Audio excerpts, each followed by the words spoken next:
నమస్తే, welcome to our voice. నేను journalist నవత. కేరళలో రోజురోజుకి అరాచకాలు పెరిగిపోతున్నాయి. గతంలో కూడా చూసాము, విద్యార్థులను రాడికల్ వైపు పంపించడం, అలాగే ఉగ్రవాద శిక్షణ కేంద్రాలుగా కేరళ స్టోరీస్ లాంటి ద్వారా లవ్ జిహాద్తో అమ్మాయిల మీద జరుగుతున్న అన్యాయాలు. కానీ ఇప్పుడు జరుగుతున్న అరాచకాలను చూస్తే ఇక మారే పరిస్థితి లేదా అనిపిస్తోంది. ఓ పక్క నుంచి గణపతి హోమాలపై నిషేధం విధిస్తున్నారు, మరో పక్క నుంచి ప్రభుత్వ పాఠశాలలో ఇఫ్తార్ విందిస్తున్నారు. ఇది దేనికి సంకేతం?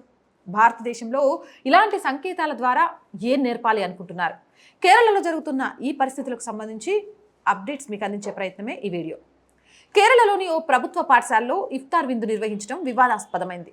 కోలికట్ జిల్లా నెడుమన్నూరు గ్రామంలోని ప్రభుత్వ పాఠశాలలో ఈ కార్యక్రమం జరిగింది. కొన్ని వారాల క్రితం అక్కడ గణపతి హోమం జరపకుండా అడ్డుకున్నారు. కానీ ఈ నెల 20న ఇఫ్తార్ విందు మాత్రం ఘనంగా నిర్వహించారు. ఒక పాఠశాలలో గణపతి హోమం, విఘ్ననాయకుడు. అలాగే మనందరికీ వినాయక చవితి అంటే మన పుస్తకాలన్నీ దేవుడి దగ్గర పెట్టి ఓం స్వస్తిక్ సింబల్స్ రాసుకొని అక్షంతలు జల్లుకుంటాం. ఎందుకంటే ఆ గణనాథుడి కృపా కటాక్షాలు ఉంటే ఎటువంటి విఘ్నాలు కలగకుండా మనం అనుకున్న స్థాయికి వెళ్ళగలుగుతాము అని. మరి అలాంటి గణపతి హోమం జరపడానికి అడ్డుకున్న అదే పాఠశాలలో ఇఫ్తార్ విందుకు ఏర్పాటు చేసి ఇఫ్తార్ విందు ఘనంగా నిర్వహించడం వెనుక ఆంతర్యం ఏంటి? దీనిపై హిందూ వర్గాలు కూడా మండిపడుతున్నాయి.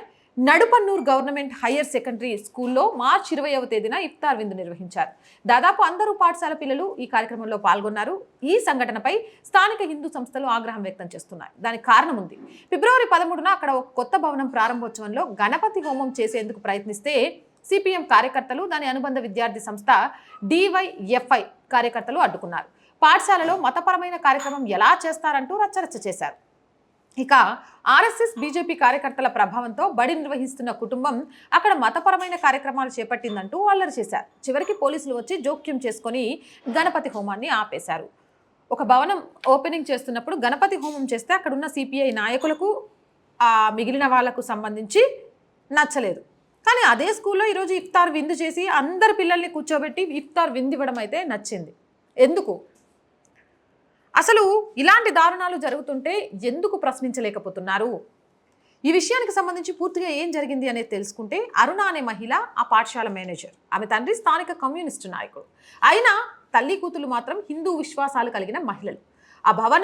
ఇటీవల ఆ పాఠశాల భవనానికి సంబంధించి ఒక కొత్త బ్లాక్ నిర్మించారు. ఆ భవనం ప్రారంభోత్సవం సందర్భంగా గణపతి హోమం నిర్వహించాలని భావించారు. ఆ విషయం తెలిసిన సిపిఎం, డివైఎఫ్ఐ, ఎస్ఎఫ్ఐ కార్యకర్తలు అక్కడికి వెళ్లి గొడవ పెట్టారు. పాఠశాలలో ఆర్ఎస్ఎస్ భావజాలాన్ని వ్యాపింపచేస్తున్నారని, లౌకికవాదాన్ని అణగదొక్కేస్తున్నారని రచ్చ చేశారు. ఇక స్కూల్ మేనేజర్ అరుణ ఆరోపణల్ని ఖండించారు. ఆ రోజు తలపెట్టిన పూజ పూర్తిగా కుటుంబ వ్యవహారం తప్ప బాహ్య ప్రభావాలు ఏమీ లేవని స్పష్టం చేశారు. కొత్త భవనం నిర్మించిన సందర్భంగా పూజ చేస్తే మంచిదని మా అమ్మ అనుకున్నారు, అందుకే పూజ నిర్వహించామని చెప్పారు. ఇక నా తండ్రి కురుము విట్టేల్ నాను ఇక్కడ స్థానికంగా పేరున్న కమ్యూనిస్ట్ పార్టీ నాయకుడు. నేను పుట్టింది కమ్యూనిస్టు కుటుంబంలోనే, అందువల్ల పార్టీ కార్యకర్తలు మమ్మల్ని లక్ష్యం చేసుకోవడం దురదృష్టకరం. మా నమ్మకాల మేరకు గణపతి హోమం చేయించాలనుకున్నాం. అక్కడ నేను, నా కుటుంబ సభ్యులు మాత్రమే ఉన్నామని అరుణ స్పష్టం చేశారు. పాఠశాల భవనానికి ఏదో దోషం ఉందని చేయించాలని వారు భావించారు తప్ప ఇందులో ఎలాంటి ప్రభావం లేదు అనేది చాలా క్లియర్గా చెప్పారు. ఆర్ఎస్ఎస్ లేదా బీజేపీ కార్యకర్తల ప్రమేయం అసలు లేదని చెప్పారు. ఏదేమైనా సిపిఎం, డివైఎఫ్ఐ కార్యకర్తలు హోమం జరగకుండా అడ్డుకున్నారు. స్థానిక సబ్ ఇన్స్పెక్టర్ ఈ విషయాన్ని పూర్తిగా తెలియజేశారు. అయితే సిపిఎం మాత్రం ఆ కుటుంబానికి బీజేపీతో సంబంధాలు ఉన్నాయని వాదిస్తోంది. అసలు ఒక భవన నిర్మాణం, ఒక గృహప్రవేశం టైంలో గణపతి హోమం చేస్తే బీజేపీకి ఏం సంబంధం? మొన్నటిదాకా జై శ్రీరామ్ అంటే బీజేపీకి సంబంధం అన్నారు. ఇప్పుడు గణపతి హోమం చేసుకున్నా కూడా బీజేపీకి సంబంధమా? అంటే హిందూ దేవుళ్ళందరూ బీజేపీతోనే సంబంధం పెట్టుకున్నారా? ఇంకెవరితో సంబంధం పెట్టుకోలేదా? ఇంకా ఏ విశ్వాసాల మీద వీళ్ళకు నమ్మకం లేనప్పుడు ఇఫ్తార్ విందుల విశ్వాసాన్ని ఎందుకు అంగీకరిస్తున్నారు? అరుణ కుమారుడు స్థానిక బీజేపీ కార్యకర్తలతో కలిసి పూజా కార్యక్రమాలు నిర్వహిస్తున్నాడని వారు ఆరోపించారు. అయితే ఆ సంఘటనపై కన్నుమల్ assistant education officer K Abdul Khader స్థానిక deputy director of education C Manoj Kumar కి నివేదిక అందజేశారు. ఆయన దాన్ని విద్యాశాఖ మంత్రికి, శాఖ డైరెక్టర్కు పంపించాడు. అందులో అబ్దుల్ ఖాదర్ ఆ రోజు జరిగిన ఘటనను వివాదాస్పదంగాను, పాఠశాల యాజమాన్యం వైఫల్యంగాను చిత్రీకరించాడు. పాఠశాల ప్రధానోపాధ్యాయునికి తెలియకుండానే మతపరమైన కార్యక్రమాలు నిర్వహించారని ఆరోపించారు. అరుణ ఫిబ్రవరి 15న వివరణ ఇవ్వాలి. డిడిఈ కార్యాలయంలో ప్రత్యక్షంగా కానీ లేదా ఈమెయిల్ ద్వారా కానీ వారం రోజుల్లో వివరణ ఇవ్వాలని ఆదేశించారు. స్కూల్ కట్టుకుని ఆ స్కూల్లో ఒక హోమం చేసుకుంటే ఆ హోమం ఎందుకు చేశారు అనేది ఒక కంప్లైంట్, ఆ కంప్లైంట్కి వివరణ ఇవ్వాలి వారం రోజుల్లో. ఎంత దారుణంగా ఉంది కేరళలో పరిస్థితి. మరి అది ఓకే, ఒప్పుకుందాం. విద్యాలయాలలో గణపతి హోమాలు చేయడం నిషేధం అయితే అదే స్కూల్లో మార్చి 20న ఇఫ్తార్ విందు ఎట్లా ఏర్పాటు చేస్తారు? అప్పుడు మాత్రం ఎవరికి ఇది మతపరమైన అంశంగా కార్యక్రమంగా కనిపించలేదా? రంజాన్ సందర్భంగా ముస్లింలు మాత్రమే అన్ని రకాల ఆహార పదార్థాలతోనూ ఇఫ్తార్ విందు చేస్తారు. ఇది లౌకికవాదానికి భంగకరమని వారెవ్వరికీ అనిపించలేదు. ఆ ద్వంద్వ వైఖరిని హిందూ సంస్థలు చిత్రీకరించాయి. ఆ ఫోటోలోనూ ప్రచారంలోకి తీసుకొచ్చారు. కమ్యూనిస్టుల లెక్కలో గణపతి హోమం మతపరమైన కార్యక్రమం, ఇఫ్తార్ విందు మాత్రం లౌకికవాదం అంటూ హిందూ సంస్థలు మండిపడుతున్నాయి. నిజమే కదా? ఇఫ్తార్ అనేది ఎవరు చేసుకుంటారు? రంజాన్ టైంలో ముస్లింలు చేసుకుంటారు. మరి రంజాన్ టైంలో ముస్లింలు చేసుకునే ఇఫ్తార్ విందులు స్కూళ్ళల్లో పెడుతుంటే ఎక్కడ పోయినారు ఈ ఎస్ఎఫ్ఐ వాళ్ళు? ఎక్కడ పోయినరు ఈ కమ్యూనిస్ట్ వాళ్ళు? ఎక్కడ పోయినరు ఈ సుడో సెక్యులర్ భావజాలం ఉన్నోళ్ళు? గణపతి హోమం చేసేటప్పుడు మాత్రం వీళ్ళ కళ్ళు పెద్దగా అయిపోతాయి. ఓ మతపరమైన బోధనలు, దానివల్ల ఏదో హింస జరిగిపోయింది అని మాట్లాడతారు. కానీ ఇఫ్తార్ విందులు ఇవ్వడము, అందులో అన్ని ధర్మాల వాళ్ళని కూర్చోబెట్టి వీళ్ళు ఎవరు చేయించడానికి ఎందుకు కనబడట్లే? అంటే పాఠశాలలో గణపతి హోమం చేస్తే తప్పు, కానీ ఇఫ్తార్ విందిస్తే తప్పు కాదా? అరబై విశ్వాసం అది. ఏదైనా శుభకార్యం చేసేటప్పుడు గణపతికి పూజ చేయడము అనేది అది అందరూ చేసేది. దాన్ని అడ్డు అని చెప్పిన వాళ్ళు ఇఫ్తార్ విందు అడ్డు అని ఎస్ఎఫ్ఐ వాళ్ళు ఎక్కడికి పోయినరు? ఈ కమ్యూనిస్ట్ వాళ్ళు ఎక్కడికి పోయినరు? వీళ్ళంతా ఎందుకు మాట్లాడలేకపోయినరు? అసలు కేరళలో ఏం జరుగుతోంది? ఒక్క నాయకుడైనా ఇఫ్తార్ విందుకి వెళ్ళే ప్రతి నాయకుడికి ఇది ఒక ఛాలెంజ్ తీసుకోండి.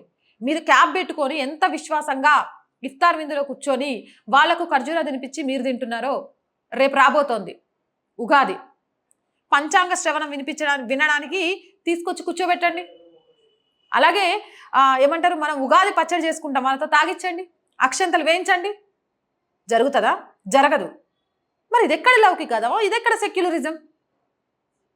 ఇలాంటి ముసుగులో సుడో సెక్యులర్లు చేస్తున్న అరాచకాలకు అంతు లేకుండా పోతుంది. ఇది కేరళలో మాత్రం పేట్రేగిపోతుంది. దీనికి అడ్డుకట్ట లేకపోతే పెను ప్రమాదంగా మారినా ఆశ్చర్యపోనవసరం లేదు. ఈరోజు ఐఐటి లాంటి విద్యా సంస్థల్లో పిల్లలకు మతతత్వ బోధనలు చేసి ఈ దేశాన్ని ఆశ్రయించుకొని మేము ప్రపంచాన్ని ఒక మతంగా మార్చడానికి వెళ్ళిపోతున్నామంటూ రాసే పరిస్థితి వచ్చింది.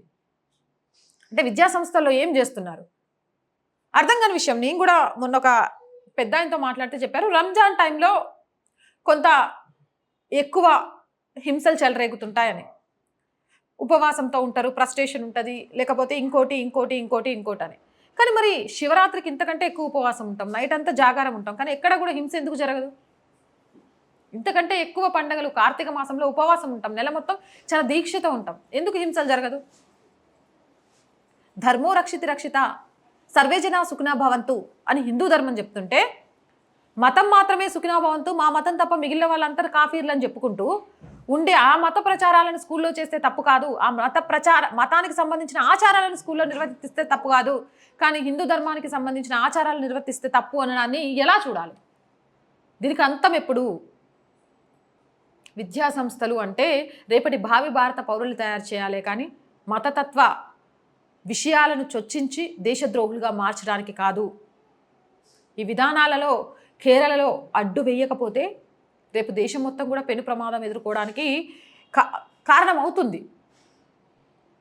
ఒక్క నిమ్మచుక్క చాలు పాలు మొత్తం విరగొట్టడానికి. అదే ఇప్పుడు జరుగుతోంది కొన్ని స్టేట్స్లో. దీన్ని ఓటు బ్యాంకు కోసం తమ వైపు మార్చుకోవడం కోసం సుడో సెక్యులర్లు వత్తాసు పలుకుతూ వాళ్ళని ఇంకా రెచ్చగొట్టే ప్రయత్నం చేస్తున్నారు. అనుకోకపోతే అది ఏదో ఒక రోజు మీ ఇంటిని కొంప కూడా ముంచుద్ది. ఆ విషయాన్ని గుర్తుపెట్టుకోవాలి.